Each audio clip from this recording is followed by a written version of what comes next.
여러분 반갑습니다. 여러분의 멘탈 전도사 천마쌤입니다. 천만 뉴스 한번 시작하도록 할게요. 어느새 또 이렇게 하루가 지나고 또 저녁이 다가오고 그렇습니다. 하루 일이 금방 끝나는 것 같죠? 정신없이 사는 사람들한테는 하루가 짧을 수도 있을 겁니다. 오늘은 여러분들 아시다시피 그 관세 때문에 지금 난리예요. 지금 관세 전쟁. 트럼프발 관세정 때문에 난립니다. 트럼프는 뭐 다른 나라 그런 거 신경 안 쓰는 것 같습니다. 오직 미국만 잘 먹고 잘 살면 된다 그 생각 하나로만 사는 사람이에요. 네, 그러다 보니까 뭐 동맹국도 필요 없어. 닥치는 대로 그냥 관세 때린다고 저렇게 난리치고 있으니까 상당히 위기감이 좀 드는 것 같습니다. 투심도 많이 꺾였고 여기에 또 딥시크 충격도 있고 하다 보니 왠지 외인들이 막 팔아 제끼네요. 이렇게 삼성전자의 주가가 오만전자의 자리 보전도 위태로워 보이는 겁니다. 지난해 4분기 시장의 기대를 밑도는 실적을 기록을 하면서 증권가에서는 삼성에 대한 그 목표 주가, 이 목표 주가 하향이 줄을 이으면서 불안감이 감돌고 있어요.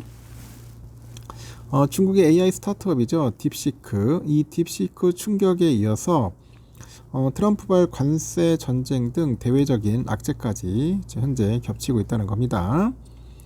3일 유가증권 시장에서 삼성전자는 전 거래일 대비 한 2.67% 내려가지고 5만 1,000원에 장을 이제 마치기도 했습니다. 장중에 3%대까지 하락을 해서 5만 800원을 기록하기도 했죠. 지난해 11월 14일 49,900원으로 52주 최저가를 기록한 이후 두 번째로 낮은 수치이기도 합니다. 이렇게 삼성전자의 외국인 투자자 지분 보율이 약 2년여 만에 50% 아래로 떨어지는 등 외국인들은 등을 돌리는 것 같아요. 오늘 한국거래소에 따르니까 삼성전자 주식을 보유한 외국인 지분율이 49.99더라고요. 49.99. 지난 23년 1월 25일 50.17% 이후로 가장 낮은 수준입니다. 외국인은 지난달 2일부터 31일까지 삼성전자 주식을 1조 7,342억 정도 팔아치웠어요. 코스피 순매도 규모 1등입니다. 파운드리 사업하고 이제 고대역폭 메모리 시장에서 부진과 경쟁력 그 악화가 주요 원인으로 풀이가 되죠. 특히 삼성은 경쟁사인 SK 하이닉스와 비교를 해보니까 HBM에서도 이제 밀린다. 경쟁에서 밀리는 거죠. 삼성전자는 지난해 3분기부터 HBM3 8단과 12단 제품을 양산해서 뭐 AMD 쪽에다 AMD하고 여러 쪽에 이제 뭐 납품을 하는가 봐요. 시작을 했고, 하지만 그 AI 시장의 그 1등인 엔비디아의 문턱을 넘지는 못한 거야. 엔비디아의 문턱을 넘지 못하고 있더라. 반면에 SK 하이닉스는 이미 엔비디아 쪽에 HBM3 12단을 공급 중인 것으로 이제 사실상 그냥 독점주인 거죠. HBM 독점하고 있더라. 하이닉스가. 이런 실적 부진으로 이어집니다.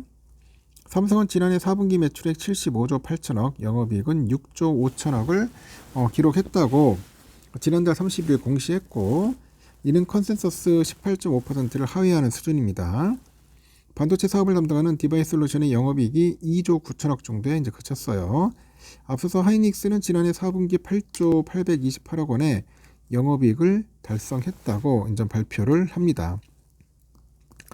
시장에서는 이 같은 부진한 실적이 올해 1분기에도 이어질 것이다 이렇게 보는데, 주가가 추세적으로 이제 반등하는데 시간이 좀 필요할 것 같아요.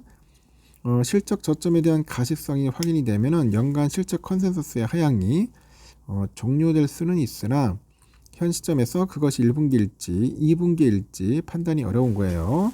경기 방향성에 연동되는 좁은 폭의 박스권 트레이딩이 유효한 구간이 지속되고 있다고 그렇게 언급을 하는 거죠. 여기 또 엎친 데 덮친 격이죠. 대외적인 악재까지 이어집니다. 딥시크 출현으로 기존의 거대 기술 기업이 대규모 자본을 투입하는 그 AI 산업에 이제 의구심이 이제 제기됩니다. 그러다 보니까 미국도 엔비디아를 비롯해서 국내 반도체 주가가 변동성을 좀 키웠어요. 이렇게 딥시크가 최근에 선보인 추론 AI 모델이죠. 딥시크 R1은 챗 GPT 개발사죠. 오픈 AI가 지난해 9월 출시한 추론 AI 모델 5.1보다도 일부 성능 테스트에서는 앞선 것으로 나타났어요. 딥시크의 투자 규모는 미국의 오픈 AI 챗 GPT의 18분의 1 수준인 557만 6천 달러 정도 됩니다. 딥시크는 오픈 AI가 사용한 엔비디아 고성능 칩이죠. H100보다도 성능이 30에서 한 40% 정도 뒤처진다는 H800을 사용했다고 하죠. 활용한 칩의 수도 오픈 AI의 8분의 1 수준 2048개를 사용했더라. 작게 사용하고 저사양 칩을 썼는데도 이 정도 성능이 나온다는 거예요. 그러다 보니 딥시크가 저가형 칩을 더 적은 양으로 사용하면서 고비용 칩 사용에 대한 시장의 우위심이 커진 것으로 보이는 거죠. 이 따라서 엔비디아의 그 GPU 수요 감소로 이어질 것이라는 우려도 있어요. 도널드 트럼프는 하여튼 관세 전쟁에 대한 그런 우려감을 일으키잖아요. 그리고 반도체 투자 심리를 악화시켰습니다. 트럼프가 또 캐나다 멕시코산 그 제품에 25% 관세 때리는 거예요. 캐나다 석유하고 천연가스는 10% 때린다네. 중국 제품에는 10% 추가 관세를 오는 4일부터 부과한다고 발표했고, 한국이나 반도체 산업이 관세 부과 대상이 되지는 않겠으나 이 트럼프 대통령이 철강과 반도체 등에 대한 부분별 관세 부과 방침을 예고한 바 있어서 현재는 긴장감이 커지더라. 또 그 삼성의 HBM 매출 일부를 중국이 담당하고 있어요.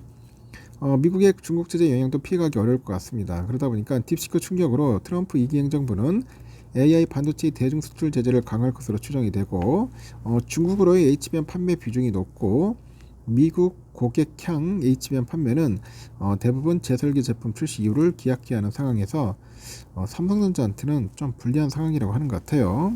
그러다 보니까 삼성의 목표 주가를 잇따라 내리더라는 거죠. 그 하양조정원 증권사 보니까 한투가 77,000원 그리고 77,000원에서 71,000원으로 다운시켰어요. 신한투자도 77,000원에서 73,000원, 그리고 다올투자 77,000원에서 72,000원, 유진도 75,000원에서 72,000원, 유안타 85,000원에서 7만원, 현대차 76,000원에서 71,000원.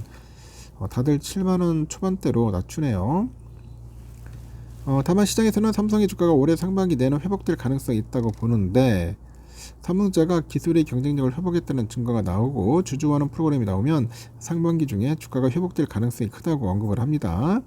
이어서 1분기 실적은 기대에 못 미칠 수 있으나 분기 이익 바닥이 확인된다는 점에서 긍정적이다, 뭐 그런 이야기를 하는 것 같습니다. 하여튼 큰일입니다. 그 파운드리의 그 초대형 고객 확보가 주가의 트리거가 될 수 있다고 하는데, 고객 확보가 쉽진 않죠. HBM도 그렇고 파운드리도 그렇고 하여튼 더 좋은 일이 있어야 하는데 아직까지는 눈에 보이진 않는 것 같습니다. 좀 더 지켜보일 것 같습니다. 여기까지 하겠습니다. 여러분 잘 참고하십시오. 내일 또 뵙겠습니다.